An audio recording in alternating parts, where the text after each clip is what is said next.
Noble families thrive through their members. Great power allows outsiders to join. Poseidon blood returns to the sea. Adoption strengthens the noble Poseidon line. Admiral Diagon Poseidon commands the Navy. A happy couple enjoys a peaceful moment. Their legacy includes 3 young children. A storm claims a wife and daughter. The pink-haired girl is suddenly surprised. A man identifies her as a daughter. The girl stands between the 2 men. She wears a strawberry pattern pess. She identifies as the class leader. Chu boasts about being the top student. She enjoys eating the best food. Ranks are strictly based on individual power. Constant vigilance is required in this house. Diagon renames the child Suparti Poseidon. Her grandfather laughs at her healthy appearance. A system invite offers a variety show. Her eyes reflect a mysterious light. She wonders what the floating screen for. The spirits seem both playful and affectionate. Diagon notes spirit love is a talent. Receiving spirit blessings is a rare honor. A main quest requires charming spirit kings. She wonders if being cute earns affection. She resolves to tackle the spirit quests. Chu wants to become a true Poseidon. She marvels at the bed's extreme softness and feels like resting on cotton coaty. She recalls sleeping together at the daycare. Diagon takes her despite her protests while her teacher watches. As a gentle pat lands on her head, Chu cries about wishing to cook daycare treats again. She announces her dream of being a chef, and the teacher asks if she truly wants to cook. Diagon grants her full access to the kitchens and offers her the chance to learn professional cooking. The little girl looks up with hope. Sleeping alone feels unexpectedly lonely tonight. Her special status justifies her near home. She acknowledges the protective ancestor whale. The kind teacher smiles at her. A soft mumble escapes her lips. Feeling awkward, she hides under covers. She remembers her teacher explaining the mister. Diagon was a young war-ending naval genius, and she realizes she was adopted as a similar candidate. Calling the cold naval admiral her new father feels incredibly strange to the young girl. To her, the title of dad tastes as unappealing as a plate of bitter vegetables. She ponders her status as an awakener and remembers the teacher calling her smart for her age. She vows to act mature and do well so that her teacher does not have to worry. Chu offers a bright morning greeting as she joins Diagon at the breakfast table. The banquet table overflows with an array of glistening, succulent dishes. Supartia chews contentedly as Diagon observes her from across the table. Diagon notes her status as an awakener justifies beginning her formal education early. The pink-haired girl responds with an enthusiastic and bright affirmation. The man explains that while most are of Poseidon blood, a select few are chosen by the ancestor whale. Supartia curiously asks if there is a system for class presidents in her new school. Diagon is unsure, but a brown-haired man confirms the existence of presidents and vice presidents. The brown-haired man adds that Lady Cecilia's children have always held those titles. He explains Diagon likely missed the news due to his long periods away at sea. Supartia continues her meal, blissfully unaware of the underlying family tensions. Diagon pledges to provide extra support to Bubble Daycare as a reward. The girl is overjoyed when he promises to send boxes of sweets along with the support.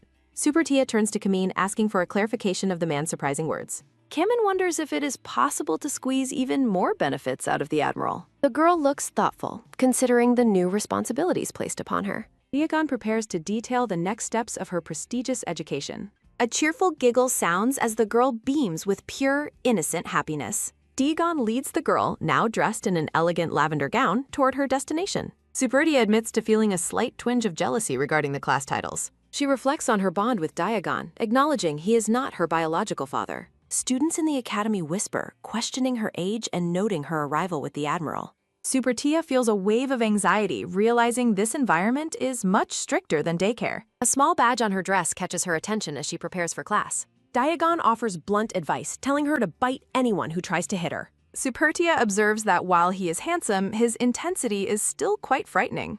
A loud cry sounds as the girl imagines herself as a tiny fish in a shark's mouth. The teacher begins the session by announcing a review of what it means to be an awakened. Supartia tries to focus on the lesson as the new vice class representative. She notices the teacher looks incredibly exhausted with dark circles under his eyes. A red-haired boy explains that the awakened are essential for territorial defense and war. The teacher elaborates on quality over quantity, mentioning a failed alliance against Balerion's awakened. He notes that everyone in the room has already manifested a bijou or carries its mark. Supartia looks on in confusion, having never seen a bijou before. She wonders why the lesson hasn't actually defined what a bijou is. The teacher asks for her name and grants her permission to speak. Supartia speaks up, innocently asking the class for the definition of a bijou.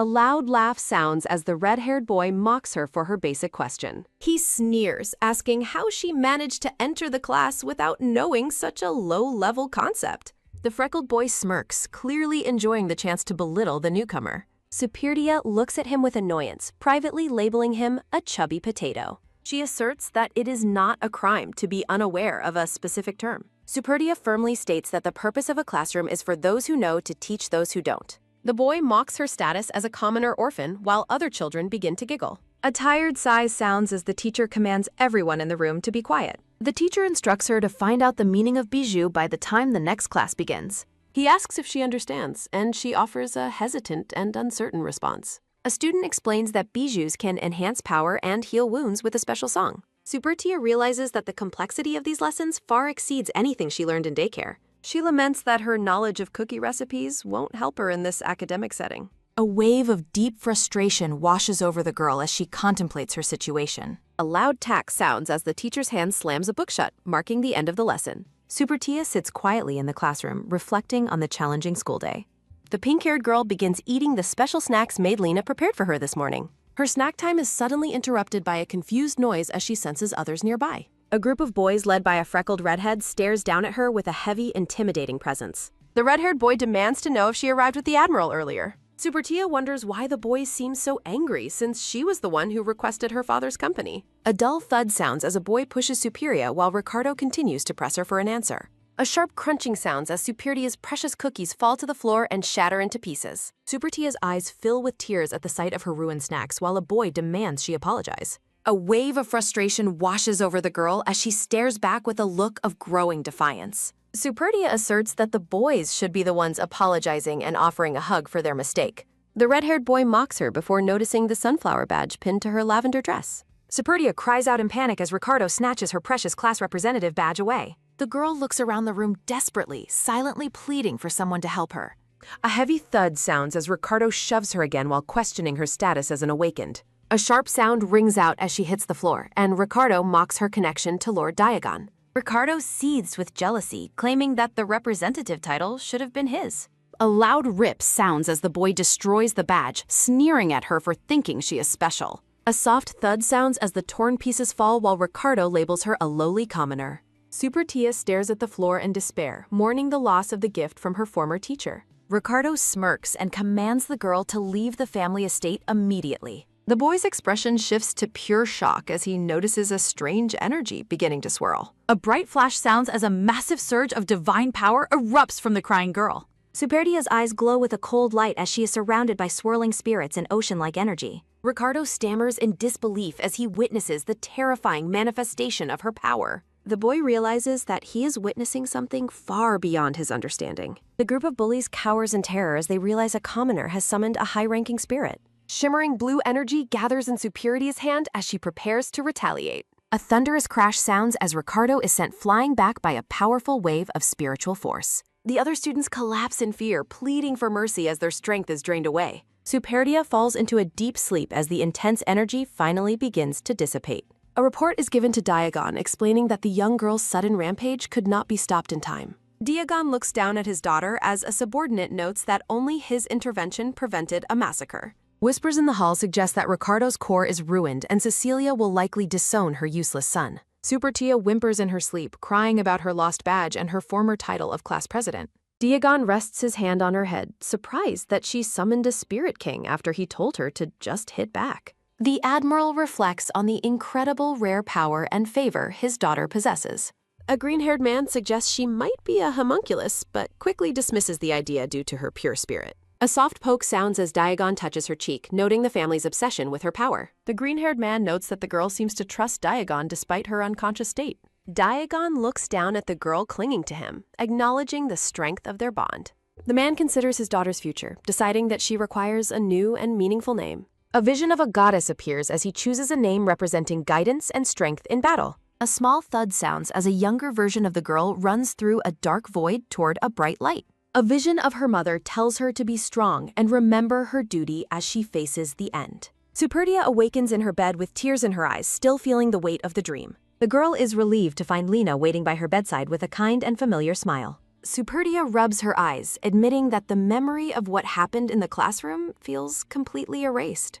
The pink-haired girl happily follows her maid's lead, pushing aside her worries for a better morning. Supertia sits before a massive feast, letting out a loud wah of pure excitement. The pink-haired girl marvels at the incredible abundance of delicious food provided for her today.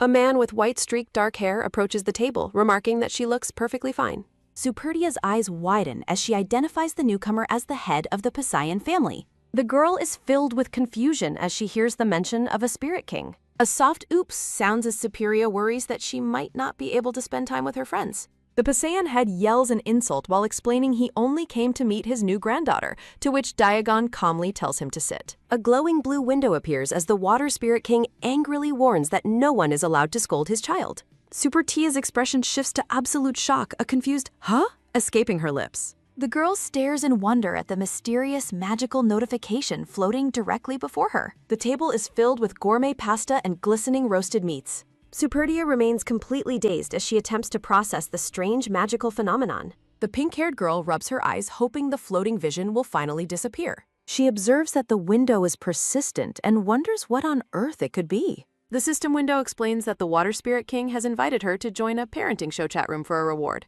Superdia notes the arrival of another message and questions the nature of the parenting show. Colorful icons and hearts surround the prompt to accept the unusual invitation.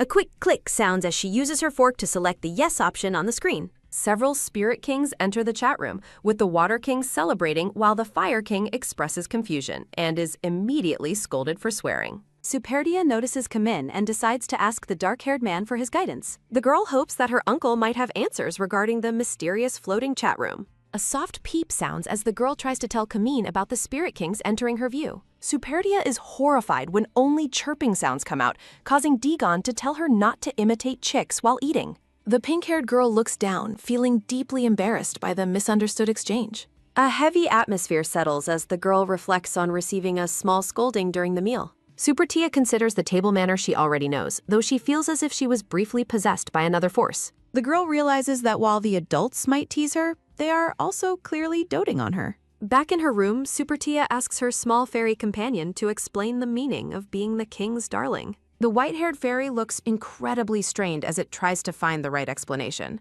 The fairy laments that it feels as though Eupiros is being bullied by such a difficult question. A notification clarifies that being the darling means the kings adore her and will love her like a niece forever. Superdia beams with pure happiness, deciding that receiving such love is definitely a good thing. The girl's face lights up with joy as she imagines a future filled with divine affection. Eupiros points toward a new direction, catching the girl's curious attention. Supertia looks up with interest, asking if a new quest has appeared for her. She asks if adults will like her more as a darling, while Eupiros explains how rare it is to receive such attention. The fairy adds that she would be the first human in modern history to receive this honor. Supertia holds up a large sign, eagerly participating in the strange new system. The pink-haired girl wiggles her bottom happily as she celebrates her new status. She falls into deep thought, considering the best way to handle her new magical responsibilities. Maid Lena enters the room and cheerfully asks the young lady if she would like to play with some dough. Supertia excitedly agrees to join her, ready to begin her favorite hobby of baking. Supertia admits that the squishy texture of dough makes her feel calm and happy while baking sweets. A sudden pong sounds as a small jar with a whale icon manifests in a flash of light. A notification clarifies that this special jar is the reward earned for feeding the Admiral earlier. The girl holds the precious jar tightly, wondering about the special ingredient it contains. Supertia looks back and forth between the dough and the mysterious new reward jar. The girl decides to use the energy-giving sugar to bake a batch of special energy cookies. White liquid flows smoothly from a glass jar. Chu shouts in distress about the waste of the spilled liquid. A small purple-haired girl cries while clutching a stuffed animal. In the kitchen, Chu considers her ingredients while the red-haired maid brings out cute cookie molds. Chu excitedly announces her plan to make bear-shaped treats. The staff gathers around to watch the young lady work. A hot oven door swings open as steam escapes. Chu exclaims in delight at the sight of the fresh cookies. The chef asks for further instructions, and Chu requests that the cookies be packed. Chu offers a bright, joyful expression of gratitude. The head chef is completely overwhelmed by her sheer cuteness. While the head chef jokingly welcomes death, the butler insists he must live to see more cuteness, leaving Chu puzzled. Chu waves a cheerful goodbye, promising to return to the kitchen again. Chu remarks on everyone's kindness while the maid suggests an earlier start for their next visit. The young girl smiles contentedly while holding her special bag of treats. Chu inquires about the identity of the person named Cedric. The red-haired maid begins explaining the importance of his role. She describes Cedric as the central hub for all family information who works tirelessly in the head's office. The maid notes that because others couldn't manage the children, Cedric eventually took over teaching duties as well. Chu asks if Cedric will be working the next morning, and the maid confirms his constant presence in the study. The maid happily agrees to guide her there the next day. A morning call announces that it is time for Cedric to head to class. Cedric looks utterly exhausted and mutters about his desperate desire to go home. He laments his lack of sleep and yearns for a very long rest. A tired, heavy sigh escapes him as he moves through the quiet hallway. Chu spots him immediately and calls out a greeting to her teacher. She politely asks if he managed to get any sleep. The pink-haired girl looks up at him with wide, curious eyes. The scene shifts to the grand study of the family head, Galazard. Cedric reports that the mission entrusted to Master Macard was a success. He confirms that the enemy spies have been successfully eliminated. Galazard orders the immediate return of the master now that the task is finished. Galazard then turns the conversation toward the current condition of Diagon's second son. They discuss how the once promising boy is now confined to his bed.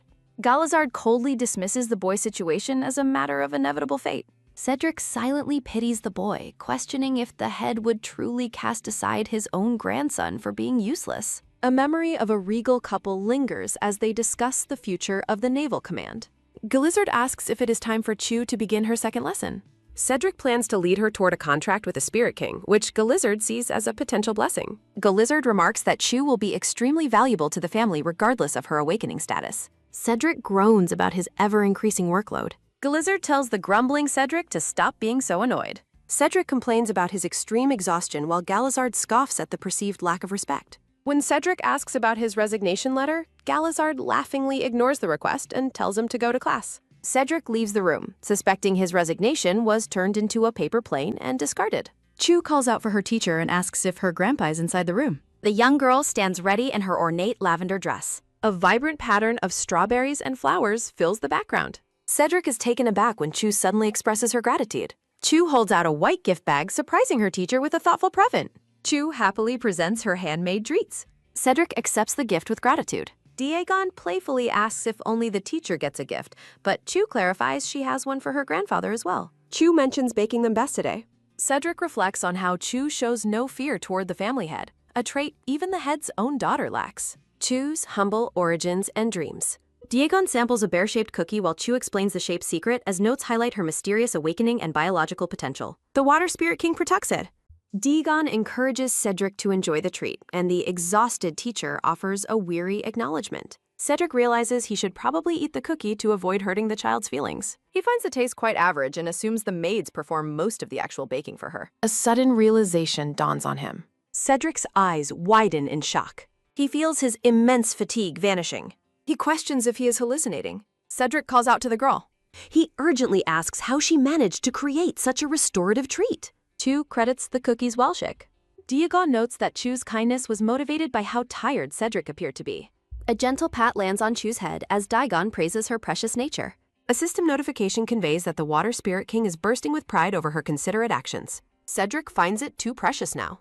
He offers her a front seat. Cedric shocks the classroom by inviting Chu to sit in the prime front row position. The students marvel at his kindness. He offers to lend her a fan. A hand activates a purple gemstone. Chu looks at the strange mechanical device, confused that anyone would consider it a fan. A vague sense of familiarity lingers. Cedric points out the tiny spirit stones. He explains the fundamentals of magic stone engineering, earning a bright expression of wonder from Chu. The other students whisper in confusion. The classmates grumble about perceived favoritism. The atmosphere feels noticeably strained. Chu misses her old daycare class. Reminders of her past bring sadness. She notices her bullies are missing and wonders if the Spirit King has dealt with them. Cedric announces the start of the lesson regarding the world's 8 Spirit Kings. While others complain about the basic topic, Chu is thrilled to finally learn the details. Cedric coldly informs the students that anyone unwilling to listen is free to walk out. He threatens to ban them from his lectures and report their disrespect to the patriarch, silencing the room. The class finds his sternness terrifying.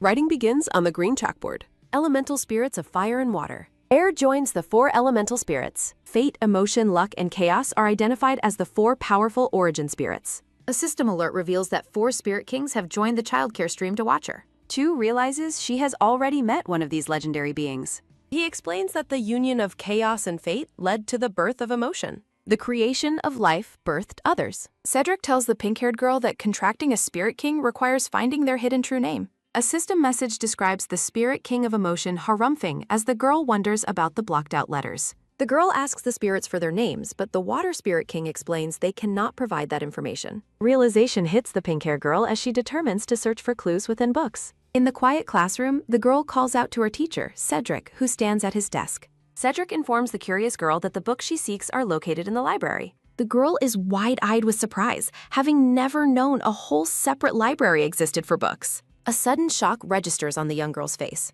The pink-haired girl attempts to sneak away quietly before anyone can notice her departure. A sudden hand on her shoulder makes the girl jump in fright as Cedric catches her trying to leave. Cedric surprises the girl by asking if she could possibly bake more of those special cookies. Looking desperate, the teacher begs the young girl to save a dying man with her treats. The girl hesitates, explaining her dilemma despite wanting to help her exhausted teacher. The scene shifts to a grand office where the dark-haired admiral works while his green-haired aide watches. The green-haired man, Kamin, clears his throat proudly while holding a small gift bag from the girl. Kamin taunts the admiral with a bear cookie, but the dark-haired man tells him to get the sweet stench away. With a smug grin, Kamin asks the admiral if he was left out of the cookie distribution. Kamin laughs at the admiral, noting that the young lady gave treats to everyone else before class. The admiral looks down at a red paper crab he was cutting out, his expression turning dark. Kamin continues to gloat about being the young lady's favorite as he holds Patrice. The aide mocks the admiral for scaring the child, suggesting it is why she refuses to call him dad.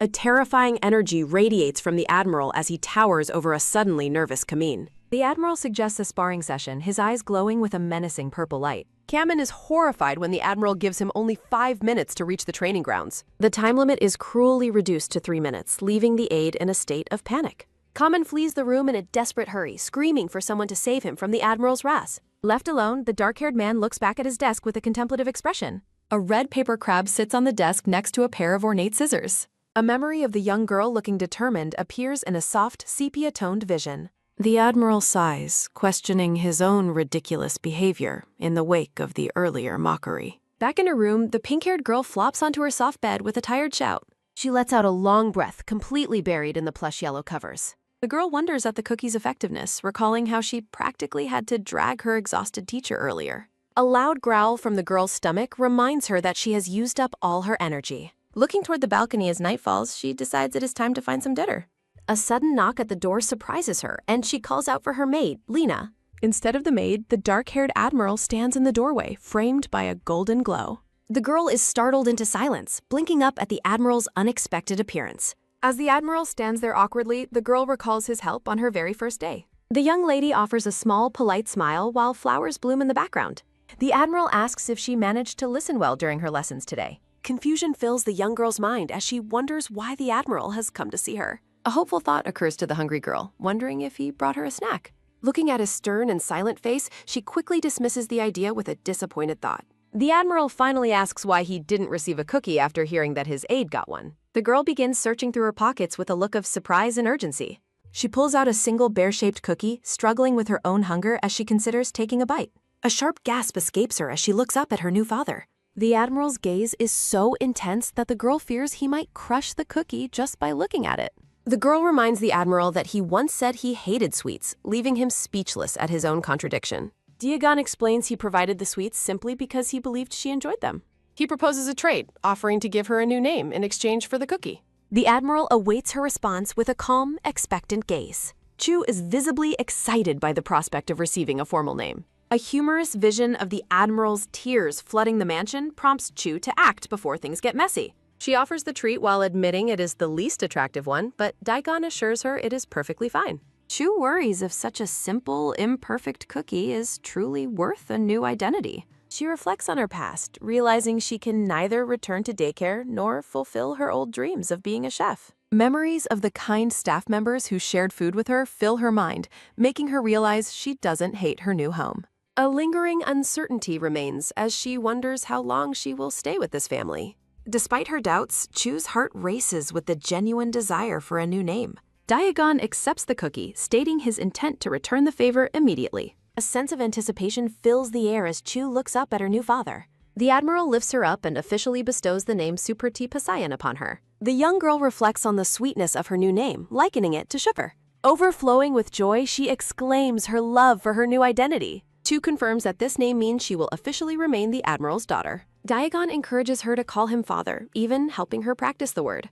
The reality of having a name and a father leaves the girl in a state of stunned happiness. Despite the confirmation, she finds herself still unable to voice the word father out loud. Daegon holds her close, offering a small, rare smile that eases her lingering hesitation. She understands that she may have to leave one day, but hopes that day is far in the future. A feeling of transition suggests she will eventually move toward a new path. A mysterious vision of a woman in white with flowing hair appears in her mind. Chu feels as though an internal voice is trying to guide her toward a different fate. The ethereal woman speaks of a distant star and an inevitable return. Chu blinks back to reality, appearing dazed by the sudden, strange vision. The warmth of the voice from her vision lingers in her thoughts. Daegon notices her distraction and asks what is wrong, though she quickly brushes it off. The Admiral reveals she has 2 older brothers, identifying the eldest as Makard. A shadowed silhouette of a young man hints at her eldest brother's presence. Daegon tells her there's no need to worry about Makard as they won't meet, leaving Chu confused. While observing him, the girl senses a hidden sorrow beneath his stern exterior. Wanting to offer comfort, she wraps her arms around him in a tight, affectionate hug. The Admiral is caught off guard by the child's sudden display of warmth. Chu recalls how she used to comfort her friends at daycare with hugs and kisses. A system quest appears, tasking her with comforting Daegon to prevent him from crying. Fearing the loss of her sense of taste for sweets, Chu realizes she must succeed at any cost. She reaches out, gently cupping his face as she calls for his attention. A soft, quick kiss lands on his cheek, followed by a gentle "moi" as the affection is delivered. Daegon freezes, his eyes widening in absolute shock at the girl's bold action. Chu stares into his eyes with a serious and determined expressions. She whispers a promise to hide him and protect his dignity if he ever feels the need to cry. The Admiral remains speechless, looking at the tiny girl with a mix of disbelief and contemplation. A radiant smile returns to Chu's face as she celebrates her successful task. High on her success, she excitedly requests chocolate pudding for dessert. Chu notes that adults have a strange way of crying that doesn't involve visible tears. Daegon carries the talkative girl through the grand hallways toward the dining room. The two sit together at the massive table, beginning their meal in the ornate room. Chu happily digs into her treat, taking a large bite as she enjoys her reward. Chu savors the rich flavor of her chocolate pudding, enjoying the meal with a happy Chu. As she finishes her dessert, the young girl considers asking the Admiral about the mysterious bijou she heard mentioned. Across the massive dining table, the pink-haired girl asks the Admiral for a clear explanation of what a bijou is. Daegon explains that her lack of knowledge is natural, as no one at a daycare would possess such an item. A system message defines a bijou as the physical crystallization of an individual's pure internal power. Looking down at her treat, Chu tries to understand the intimidating concept of crystallized palak. A vision depicts an awakened woman whose gemstone sprouts from a specific spot, allowing her to manifest supernatural abilities. The Admiral warns the surprised girl that the sprouting spot must remain undamaged for the power to manifest correctly. A dark and fractured vision warns of dangerous individuals who target the awakened before their bijou can sprout.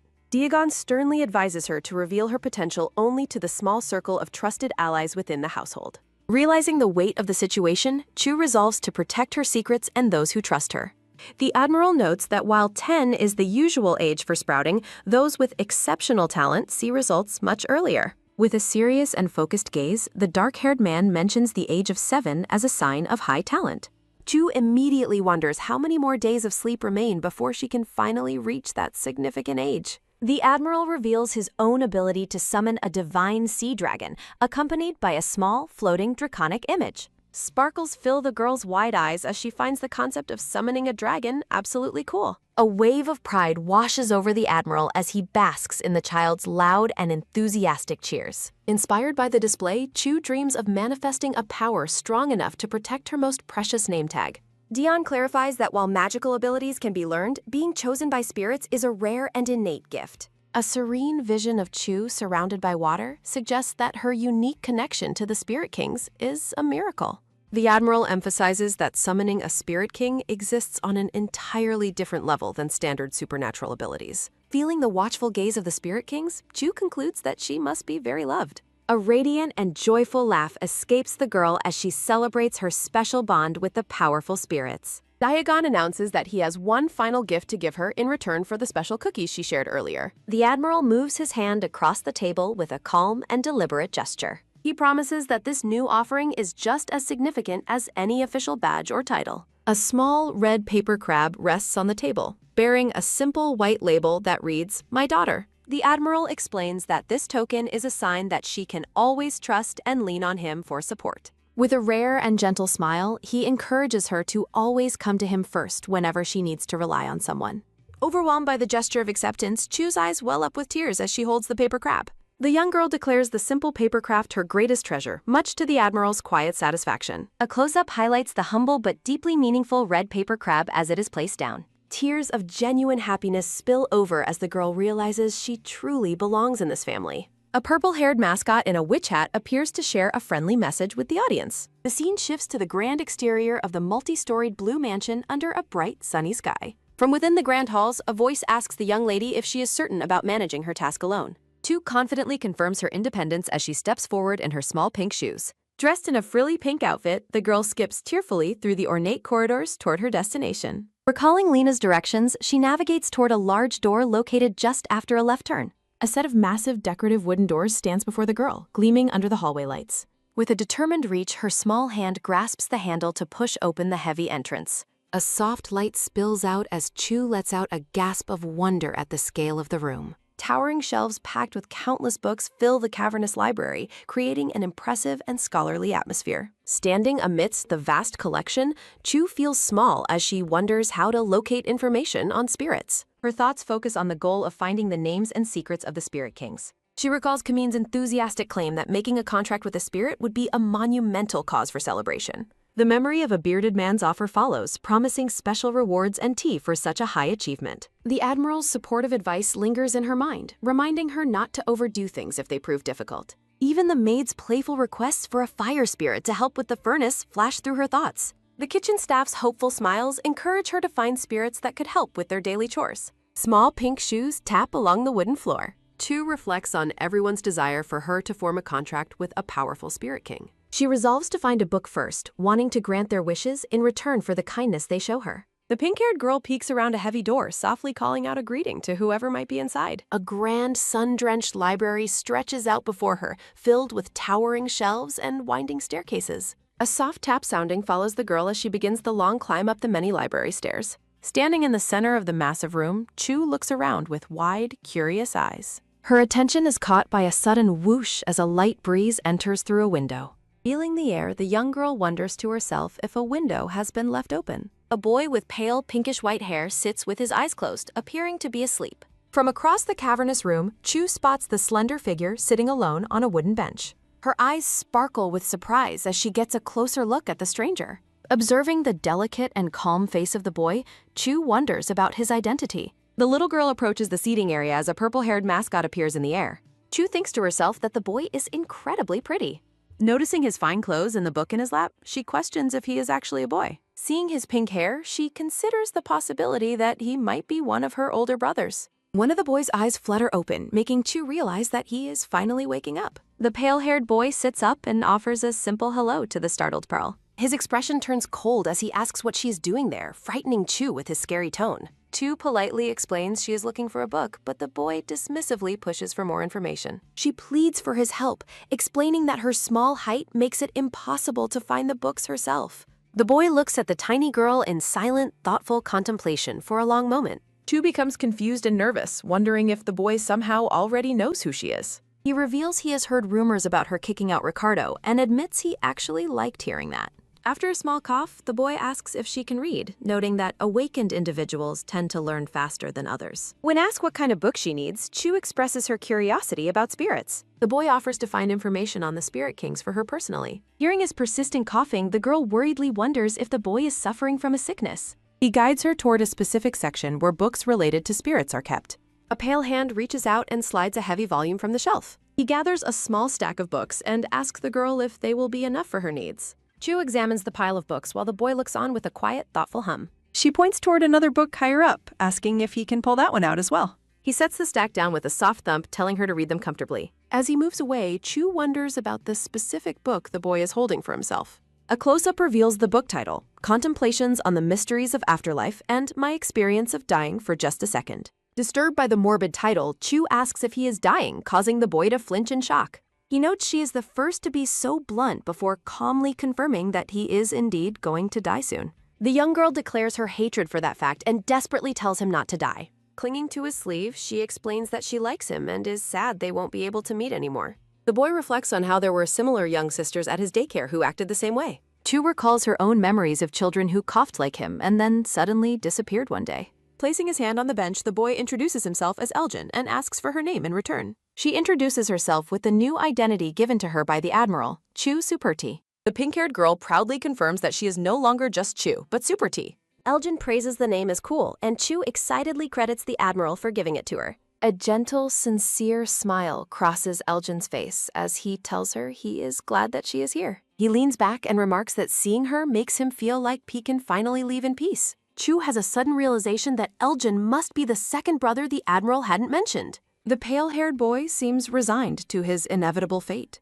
Suddenly, a heavy, wet cough sounding escapes the boy as he covers his mouth. Chu gasps in horror at the blood on his palm, but the boy insists it is a normal occurrence for him. The young girl offers to help, reaching out to clean the mess with her own hands. As she gently wipes his hand, the boy questions why she would bother being kind to someone who will soon be gone. Chu admits that she just feels a familiar, deep sadness whenever she looks at him. A jar of special killer whale sugar appears against a decorative background. Recalling the book's details, she notes that his incurable condition can only be fixed by a companion sharing their life force. The boy firmly rejects the idea of surviving by stealing someone else's lifespan. A system notification appears, expressing sympathy for the boy's short life and the difficulty of finding a companion. Chu notices a reward offer and realizes it might be the source of her special sugar. The Spirit Kings of Earth and Water debate the merits of providing more rewards to the child. They suggest a new arrangement where she must perform tasks to earn a special stamp. Chu realizes that cooperating with the spirits is the key to obtaining more medicine for her friend. When the Spirit King of Fire challenges her to collect 3 stamps, the girl agrees with a determined shout.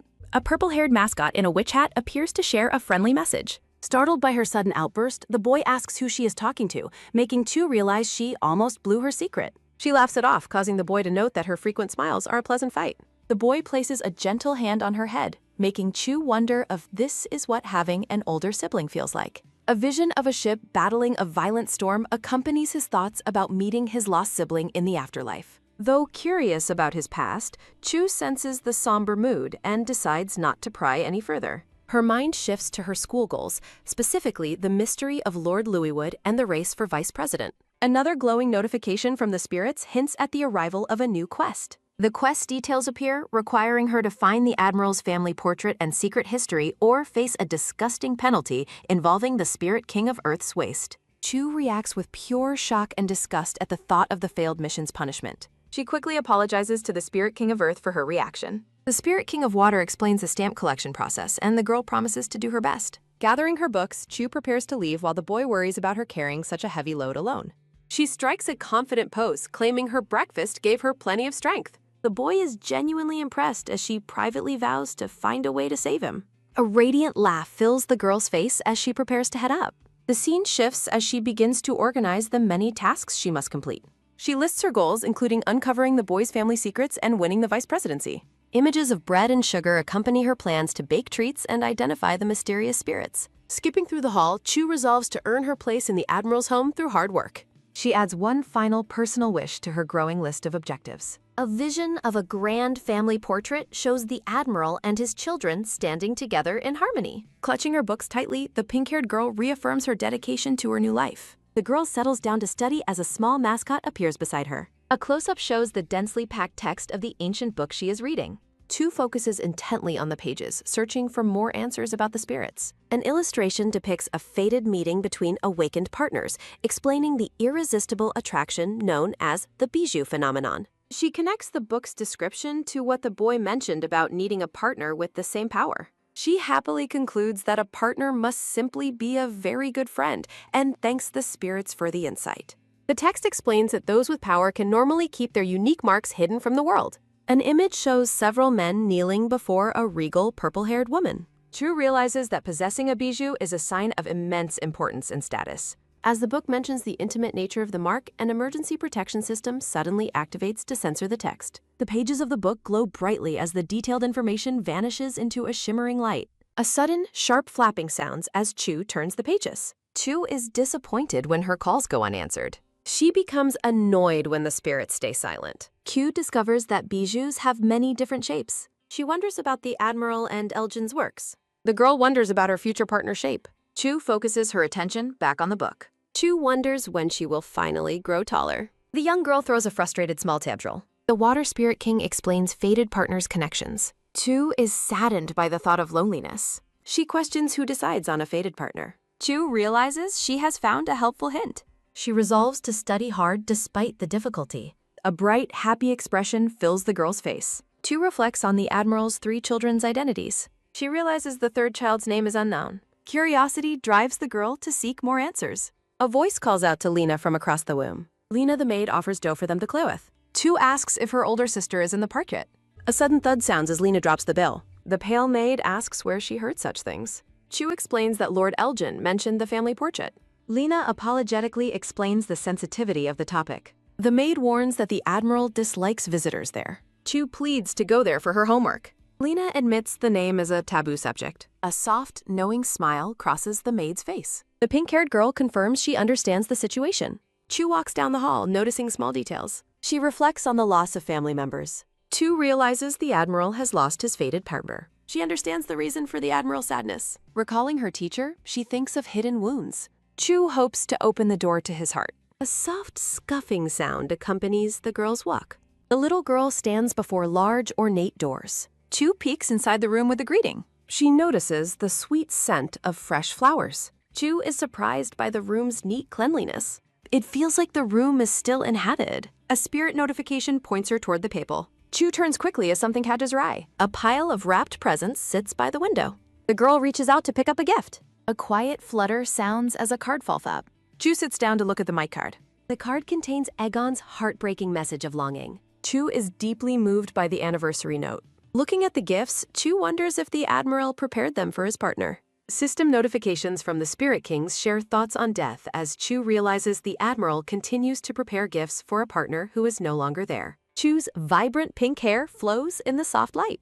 Scanning the room, the little girl wonders if there is another hidden door nearby. She notes that a large curtain obscured her view of something important. A soft scuffing sounds as the girl walks across the ornate red carpet. Standing near a door, Chu notices a familiar floral scent that she recognizes from somewhere. Her heart pounds with anticipation as she reaches for the golden door handle. The pink-haired girl feels an irresistible force pulling her toward the room. She cautiously peeks through the opening as she begins to enter. As the door opens on its own, Chu politely announces her presence to the empty room. A sudden, loud achoo sounds as the girl sneezes. Looking around the dusty, neglected space, she wonders if it is merely a storage room. Something hidden in the back of the room catches her attention. Chu stares at a massive object hidden under a heavy white sheet. The Water Spirit King's glowing hand pushes her forward, encouraging her to remove the cloth. She feels guided by an unseen force as she reaches for the fabric. A soft rustling sounds as the heavy sheet begins to slide away. Chu gasps as the family portrait is revealed, showing the Admiral with a pink-haired woman, a dark-haired boy, and a pink-haired toddler. She notices a younger version of the Admiral and recognizes that Elgin had pink hair when he was a child. Seeing the older, dark-haired boy, Chu identifies him as the brother named Mycard. The portrait depicts the pink-haired woman holding a small infant in her arms. Chu is shocked to see the baby in the portrait has the exact same pink hair color as her. A small purple-haired mascot character cowers while hugging a stuffed toy. She realizes the woman is the Admiral's wife, sharing her own pink hair and blue eyes. Feeling a deep connection, Chu thinks the woman seems similar to her in many ways.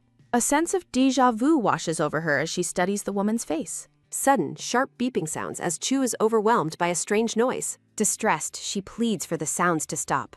In a blur of light, the portrait's colors shift, changing the woman and baby's hair to brown. Confused by the sudden change to brown hair and eyes, Chu finds the new face strangely familiar. She recognizes the figure as someone she has seen frequently in her dreams. A vision of a long-haired woman in a flowing blue dress appears before her. Clutching her chest, the girl struggles to breathe as a sharp pain hits her head. Collapsing to the floor, she gasps out that she cannot breathe. Tears stream down her face as she cries out in pain. Visions of doctors in white coats flash through her mind, leaving her confused about their identity. A frantic scuffling sounds as feet in hospital shoes rush through a corridor. A piercing beep sounds as she sees a vision of someone lying sick in a hospital bed. Distant voices call out as the Admiral's silhouette appears in the darkness. A continuous, shrill beeping sounds as she begs for the visions to end. She watches a woman on a ventilator and pleads for her not to be taken away. Reliving a painful memory, a young girl with brown hair sobs for her mother not to leave. A purple-haired mascot waves cheerfully. Surrounded by blue flowers, Chu weeps and begs her mother to stay. A soft thud sounds as the Admiral catches the girl in his arms. Looking down at her with concern, the Admiral asks if she is fainted. Holding the unconscious girl before the family portrait, the man wonders about her true identity. A warm light glows with a message urging her to remember a special song. A gentle stroking sounds as a hand pets her head, while Chu drifts off, wishing to hear the melody. A memory depicts a brown-haired woman gently petting the head of a small pink-haired child, as the text mentions a pond where daffodils bloom beneath a willow's shadow. A shimmering image of white and purple flowers appears as the text reveals a small gift meant for sorrow is hidden at the bottom of the pond. Chu looks deeply puzzled by the cryptic clues. A determined hand clenches as a vow is made to erase the memory completely. A sudden, sharp flinch sounds as the Admiral's hand freezes when the crying pink-haired girl calls out for her mother. The dark-haired man wonders if she is searching for her mother. Resting on a sofa with the unconscious girl, the Admiral frustratedly notes that this is the second time she has fainted since arriving. He reflects on how Chu was originally an unwanted adopted daughter, explaining that his plans to send her to his sisters were quickly dismissed. Watching the sleeping child, he concludes that sending her to his greedy sister would be too cruel, and notes that his third brother is already overwhelmed with twin sons. The Admiral realizes a father-daughter relationship was forced upon them, though he decides he must try to raise her regardless of his lack of experience with adoption. He admits that he purposely kept his distance from the girl except for necessary interactions. He notes that she eats a surprising amount and possesses the incredible power of a spirit king's blessing. The man recalls reports of her entering the forbidden daffodil room. He initially dismissed her behavior as the simple curiosity of a child. A strange feeling of being called persists. The Admiral recalls the alarming moment he found the girl having a seizure on the floor. Looking at the unconscious child, he compares her to his sons, Mykard and Elgin, noting that she is even more difficult to leave unattended. Intense purple eyes focus on the child. Vibrant blue roses frame the quiet scene. Gently touching her face, the Admiral encourages the child to let out her pain, asking if that isn't exactly what a father should do. A soft sliding sound accompanies the pink-haired girl's eyes slowly opening. The Admiral asks if she is all right now that she has finally woken up. He notes that the tension in her hands is finally loosening, though he remarks on her stubborn, crab-like grip.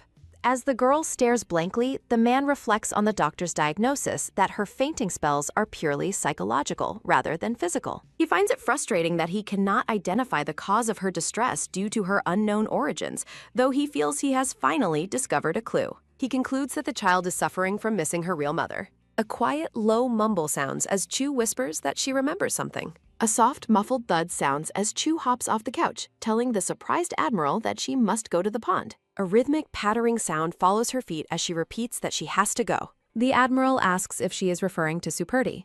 Observing her blank expression, the man wonders if the girl is currently sleepwalking. A quick, light pattering sounds as Chu rushes away, ignored by her father's calls to wait. The dark-haired man wonders where she could be culling. He asks where she's trying to go as she walks away with a dazed look. Quick footsteps patter across the palace floor. A heavy, measured stepping sounds as the Admiral follows. The two figures move through the grand, sunlit corridor. The Admiral is shocked to see her heading toward his private garden, knowing she shouldn't know the estate's layout. He calculates that she should only be familiar with the dining hall, library, and kitchen. He finds it incredibly strange that she is heading toward the garden for the first time. The man wonders how many years it has been since he last stepped into that garden himself. An expansive view shows the restricted private gardens of the estate, where entry is strictly forbidden without the owner's permission. He recalls the unbearable pain of living alone after losing his partner, admitting he practically lived in the garden because he couldn't even sleep in his own bed.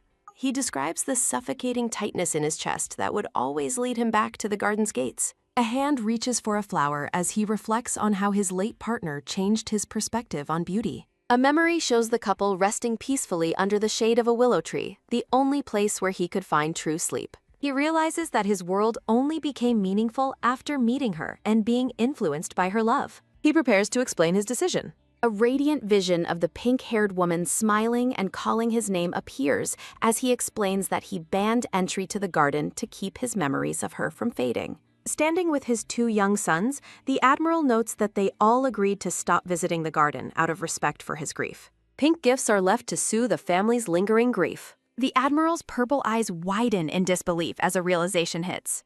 A soft scuffing sounds as the little girl points toward the stone ground.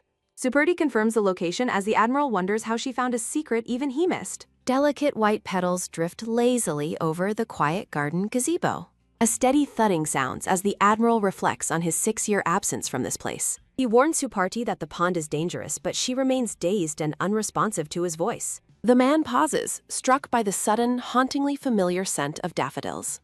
A quiet scuffing sounds as she points again, insisting that the item is right here. Surrounded by white roses, Suparti continues to point toward the water's edge. A small splash sounds as the pink-haired girl reaches toward the surface of the pond. A sudden whoosh sounds as the Admiral lifts her away, warning of the danger while she repeats her discovery. A low mumble sounds as she mentions a box, prompting the man to ask for clarification. He looks at the child with deep skepticism, wondering if she even understands her own words. He tells her there is nothing there and suggests returning, but she insists a song guided her. Suparti hums a melody about willow shadows and a box of flowers hidden at the pond's bottom. The Admiral stares in silence, disturbed by how she knows of things hidden beneath the water. He tries to stay grounded, telling himself her claims are impossible despite his rising curiosity. A sudden, bright chime sounds as a memory of his wife, Aurora, calling his name flashes by.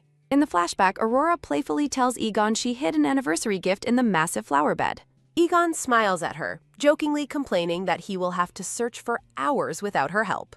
She laughs and promises to guide him to the hidden treasure using only a song. Back in the present, Egon remembers her delight and wonders how Suparti could possibly know this secret. He tells himself to think rationally even as his heart begins to race with unearned hope. He notes the impossibility of it all, reflecting on Suparti's unknown origins while questioning her connection to the pond. He remains caught in a loop of doubt, wondering if there is more to her than they know. Suparti looks off into the distance, stating that someone once sang that very song to her.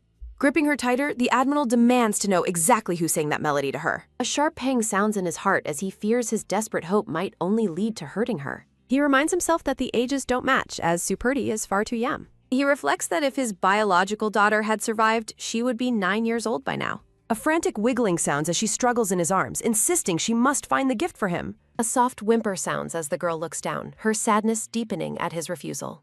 A heavy sigh sounds as the Admiral finally gives in, promising to fish the item out himself. He tells her she must stay on the path and wait for him quietly while he checks. A loud splash sounds as the man wades into the cool water of the garden pond. Standing waist-deep in the water, he questions his own sanity for doing this in the middle of the night. A gentle rippling sounds as he moves, convinced he will find nothing left behind by his wife. He pushes aside moss and rocks until a sudden, bright glint catches his eye near the bottom. His breath hitches in shock as his eyes lock onto something unexpected resting in the silt. A wet splash sounds as he reaches down, his heart pounding with the hope he tried to suppress. He pulls a beautiful, ornate blue and gold jewelry box from the depths of the water. A damp slop sounds as his wet shoe meets the stone path, his clothes dripping with pond water. Stunned into silence, he stares at the box as his mind reels with impossible questions. He looks at Suparti and asks with a trembling voice how she knew the box was hidden there. The pink-haired girl stares back with a dazed, blank expression as she looks at the retrieved object. A bright giggle sounds as she cheers, relieved that the present for the sad has been found. Suparti looks up at the Admiral and asks if he feels better now that the sadness is gone. A close-up reveals the inscription on the box lid, from Aurora, with love, to Egon. Aurora's radiant image appears as the text declares her his only one and his eternity. The dark-haired man stares down at the small child, wondering who she truly is. He holds the pink-haired girl close, asking where she had been hiding before appearing so suddenly. The girl looks up with wide eyes and asks if he is crying, but he immediately denies it. Touching his face, she calls him a liar while pointing to a drop on his cheek, though he insists it is just water from the pond. A single tear falls from his eye as he holds her against the backdrop of glowing blue flowers. The child looks on with a dazed expression as she is held close. A soft memory surfaces of a promise made to cover for someone in the past. The pink-haired girl tells him that it is perfectly fine to cry when he feels the need to. He thanks the child, softly addressing her as Suparti. A green-haired boy in pajamas is startled, questioning why anyone would be swimming in the middle of the night. As the Admiral walks past with the child, the boy asks if he actually visited the back garden and jokingly requests notice before he passes away so he can look for a new job. The Admiral tells him to be quiet, prompting a cheerful apology from the fascinated boy. He instructs the boy to watch over the child while he goes to the bedroom, and the boy happily agrees, noting it is a pleasure to look after her. Standing alone in the corridor, the Admiral stares at the ornate box, unable to bring himself to open it yet. He reflects on the impossibility of finding the final traces of his wife in such a manner. Overcome with grief, the man covers his eyes and weeps for Aurora among the white flowers. Later, he orders a secret investigation into the child's origins, warning the boy not to speak of the matter lightly. The green-haired boy notes that the girl's background appears clean despite previous relentless digging by others. Holding the jewelry box, the Admiral wonders if Shufridi might actually be related to him. The boy suggests it would only make sense if she were the daughter of Aurora, or perhaps the Spirit King of Waters simply told her the secret. A realization strikes that the Spirit King likely informed her since the box was found in the water. The Admiral agrees that the spiritual explanation is much more convincing. When asked when he will open the bags, he decides to do it in front of the child who found it and heads toward the office. The boy reflects on how much he misses Lady Aurora and describes her as an extraordinary woman. He recalls how proud she was of her cooking and how she would always insist that people try it. A radiant memory shows Aurora standing behind a massive, generous feast. She would always prepare a grand spread whenever the Navy returned from battle. The boy notes that no one in Piscine ever disliked her. The Admiral remarks that even the prickly Cecilia respected her, though he admits he can no longer clearly picture Aurora's face. He notes that his memories feel like they have no intention of letting him go. Entering the room, the two find the pink-haired girl fast asleep on the couch. A soft, rhythmic snoring sounds as the girl sleeps deeply among white flowers. The Admiral comments on her unappealing sleeping habits as she mumbles in her sleep. With a sudden shout, Shufridi wakes up yelling for fried shrimp. She pouts, realizing she was just about to eat it in her dream, while the man offers his dry condolences. He informs her that he is going to open the box, prompting her curious question about what it contains. He confirms she found it and suggests they open it together. He explains that precious items are often secured with magic seals that only react to a specific person's touch. Patting her head, he tells her that whatever is inside will be a gift to her for doing such a good job. A sharp mechanical click sounds as the magic seal on the box finally releases. The lid creaks open to reveal several items resting on a white cloth. He identifies baby clothes, a letter, and a music box inside, while the girl notes that she saw similar things at the daycare. She cheers happily as he tells her she can keep the small music box. As a melody begins to play, she feels a strange sense of familiarity with the song. A soft, tinkling melody fills the air as he realizes it is a lullaby. He explains that Aurora used to sing this very lullaby to the children and had it recorded inside the device. He notes his sons are too old for such things, but tells the grateful girl she will have a use for it. The green-haired boy returns with a tray of hot snacks, announcing that the fried shrimp has arrived. A quick, crunchy sound follows as the girl happily bites into a piece of shrimp. She declares it delicious while the Admiral smiles, warning her that she is getting crumbs everywhere. The pink-haired girl stares up with wide eyes and asks what it is. Shufridi smiles brightly and declares that she is just happy because she likes the kind Admiral. Looking at her treasures, she cheers about having a music box, fried shrimp, and a full stomach. A hazy memory bubbles up as she realizes she cannot actually remember how she found the box. She questions how she even ended up in the Admiral's room in the first place. Nibbling on a piece of shrimp, Shufridi decides it is fine as long as she gets praised for her discovery. A close-up shows her eyes sparkling as she wonders if she can finally ask the question she is curious about. Shufridi announces she has a question, and Egon tells her to go ahead while she reflects on how generous he is being. A bright chime sounds as she asks why that is, while a worried system message appears for the Spirit King of Water. The dark-haired man hums thoughtfully as the young girl waits expectantly for his explanation. He begins to answer while the pink-haired girl leans in, repeating his words as she waits for the secret. A dull thud sounds as the Admiral dodges the question, telling her she will find out once she meets her soulmate. A floating thought bubble explains that a bijou is precious and should only be shown to the person who matters most. Shufridi pouts and asks if family is excluded while the green-haired boy chuckles in the background. The Admiral stares at her in silence with a blank, unreadable expression. A soft melody sounds as the pink-haired girl smiles contentedly with musical notes floating around her. A sudden eek sounds as the Admiral grabs her side, calling her a little rascal for trying to be difficult. A playful giggle sounds as the man tickles her, accusing her of making things hard on purpose while she laughs. A joyful laugh sounds as the girl asks when she will finally get to meet this partner. A quiet pause sounds as the Admiral's hand stops moving, causing Shafurdi to call out to him in confusion. The Admiral grows somber, noting it is far too early for her to meet anyone, while she insists she is curious. A light chuckle sounds as Egon tells her to focus on growing up and orders Kamin to bring out the dessert. Shufridi reflects that the Admiral has no intention of telling her the truth, despite her feeling old enough to know. She decides that not yet must mean her soulmate is coming eventually, and expresses her excitement. The scene shifts to a large, bright moon hanging in the starry night sky. A grand illuminated castle is shown, identified as the home of Duke Roxamin of the Dawn. A soft fluttering sounds as a glowing golden butterfly drifts through the cool night air. A gentle rustle sounds as a hand reaches toward the butterfly near an ornate window frame. A sharp click sounds as a blonde-haired boy opens his striking purple eyes. Sitting among a bed of yellow roses, the blonde boy with purple eyes says he can wait forever. The view lingers on the golden decorations of the balcony overlooking the moonlit sky. A soft rustle sounds as the boy touches the butterfly, noting that he does not care if causality forbids their meeting. A floating message promises to come and see someone after waiting just a little longer. The blonde-haired boy looks down at the glowing butterfly resting in his pollen.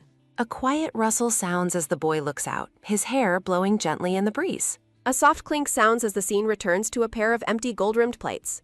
A content munching sounds as Kamin praises the girl for eating so well, wondering how she fits it all in. Shufridi remembers her other homework is to find out the family's secret history, though she is unsure what that means. Looking at the Admiral, she asks if it is okay for her to ask him something else. He agrees, while she notes that he always looks like he is about to cry whenever they talk about family. A quiet mumble sounds as the pink-haired girl asks if she had an older sister in the past.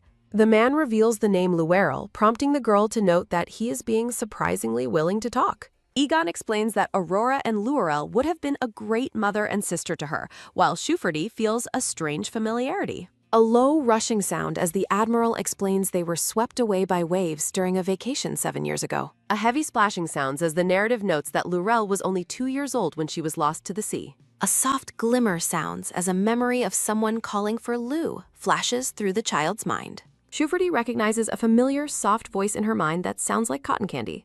A crashing wave sounds as the Admiral laments that everyone on that ship died and no traces were ever found. He explains that Elzen fell ill shortly after, and then Shufridi appeared, leaving her to wonder what his illness was. Shufridi reflects on the severity of Elzen's condition, recalling how he coughed up blood.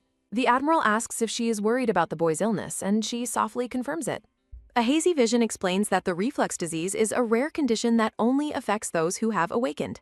It describes how power flows backward, causing fatal blood clots and a life expectancy of only 5 years. Shufridi feels immense guilt for asking the suffering boy to fetch a book for her. A gentle hand pats her head as the man tells her not to worry because the adults are searching for a cure. The Admiral promises to protect her to ensure no more tragedies occur, identifying himself as her father. A soft nod sounds as the pink-haired girl smiles happily while sitting beside the man. A blue system window announces a reward of magical butter that makes others want to help the person who gives it to them. A realization strikes that she has succeeded in her task and earned a reward. A floating message from Eupiros explains he will keep the butter safe since it melts easily in warm weather. Shufridi looks around in confusion, wondering when she will receive her good job stamp. A sudden puff of smoke appears as the small spirit begins to explain the situation.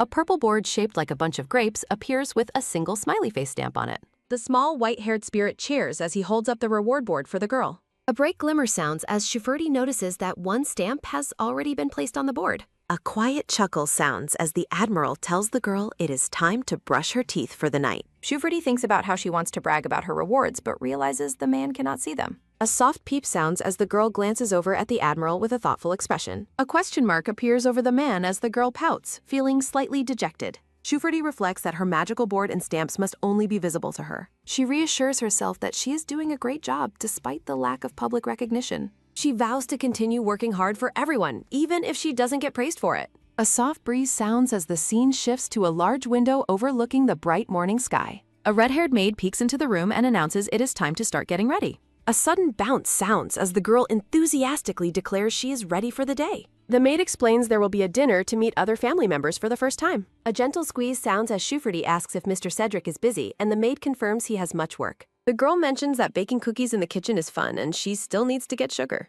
The red-haired maid asks if she remembers the details of the family tree she was taught yesterday. A cheerful beam sounds as the girl confirms she memorized the information very well. A vision shows the two aunts, identifying them as Violet and Cecilia Pasayen. The family tree continues, showing Uncle Nine and the Admiral. The girl correctly identifies Dagon Pasayen as the fourth child, earning praise from the maid. Shuferty notes that her aunts and the Admiral are biological children, while her uncle was adopted. She explains that the two aunts are currently fighting over the position of young lord. The girl recites that she must call Violet young lord and Cecilia aunt. A joyful skip sounds as Shuferty cheers about remembering everything without forgetting a single detail. Two maids admire how good the girl looks in pigtails as she runs down the hallway. Shuferty reflects on how much she likes being praised and how good her morning cake lists. A sudden gasp sounds as the red-haired maid tells her to look out. A sharp warning to look ahead causes the girl to pause in confusion. A heavy thud sounds as the pink-haired girl accidentally crashes into another person. A loud clatter sounds as both children fall to the ground in the middle of the corridor. A shrill scream sounds as a girl yells in shock and asks what just happened. A blonde-haired girl named Angela cries out that her new clothes are completely covered in flour. A quiet groan sounds as Shuferty rubs her head and wonders who she bumped into. A panicked voice calls out to Angela, noticing the mess on her expensive new dress.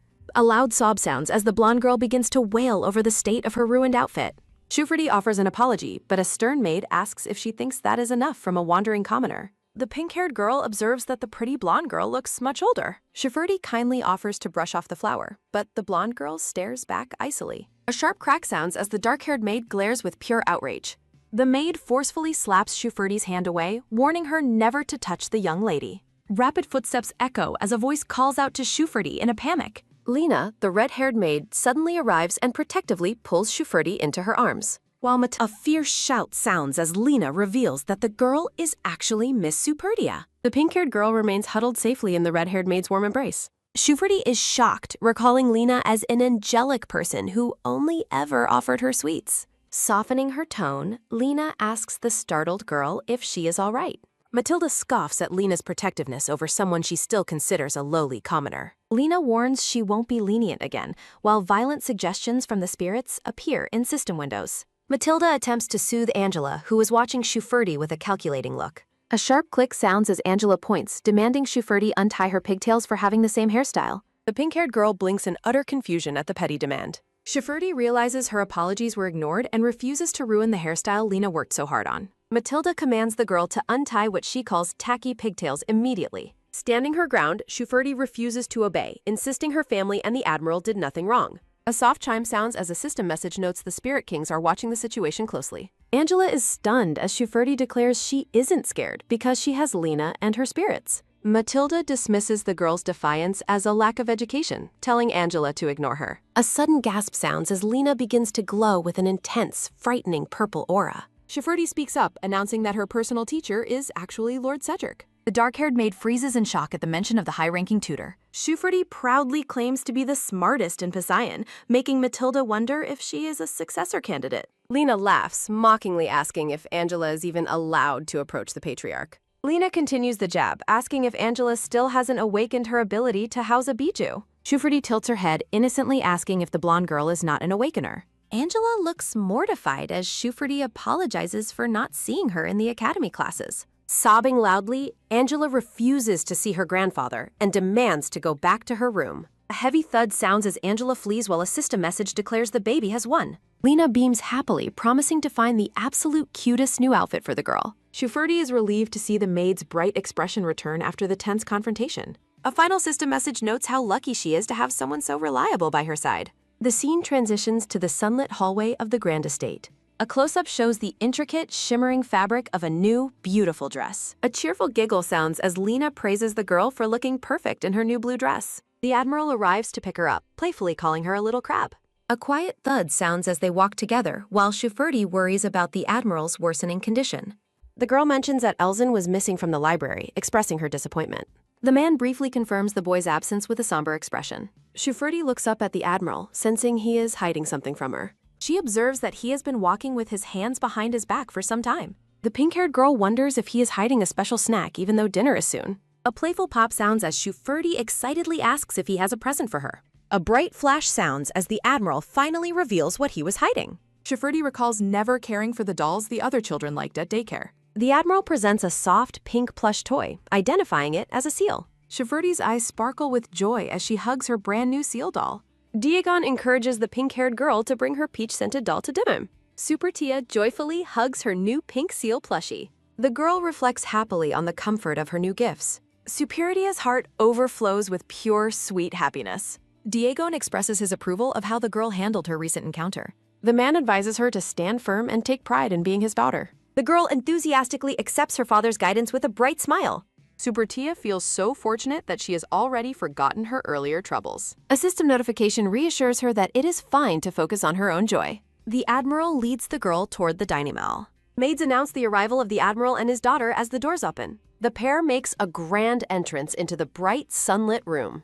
Supertia feels a wave of nervousness as she sees many unfamiliar family members. The bearded patriarch commands his fourth son to enter the room. Daegon respectfully acknowledges his father's presence while entering. The Poseidon family gathers around a long, lavishly decorated banquet table. The girl is amazed by the feast and compares it to her usual meals. Supertia eagerly wants to taste everything available on the table. Plates of glistening meat and fine drinks are placed at the girl's seat. Supertia pauses as she senses an intense gaze from across the table. Angela glares at the girl with a look of obvious resentment. Supertia observes that the blonde girl is still in a sour mood. She believes that enjoying the delicious food should help anyone feel better. Daegon is pleased that she is eating well, and she confirms the meal is delicious. The man asks if she remembers the family information she was recently taught. Daegon identifies Aunt Cecilia and explains the current seating arrangements. He mentions the family friction between the sisters that caused them to switch places. Supertia considers the lessons she learned about the responsibilities of being an adult. The pink-haired girl thinks Cecilia looks like a tasty swordfish that should be grilled.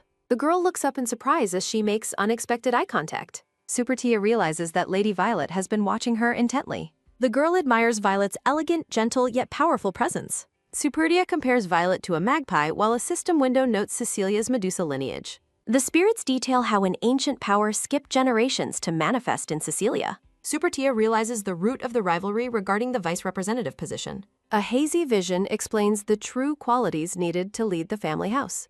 Supertia vows to become a person who loves and protects everyone. Daegon affectionately notices his daughter's messy face as she reflects on her future. The men at the table find the daughter's cute behavior remarkably charming. The girl looks up curiously as she notices a sudden change in the atmosphere. The girl happily recognizes her Uncle Nine across the table. Nine expresses his deep envy of Daegon's adorable and affectionate daughter. The girl's generosity with her cookies deeply moves her emotional uncle. Daegon observes how easily his daughter builds rapport with his mother. The Admiral sulks as he realizes she can use proper titles for family members. The two brothers discuss the difficulties of their current workloads. Nine remains overwhelmed by how cute and kind his niece is. Nine's sons tease their father for being weak while offering comfort.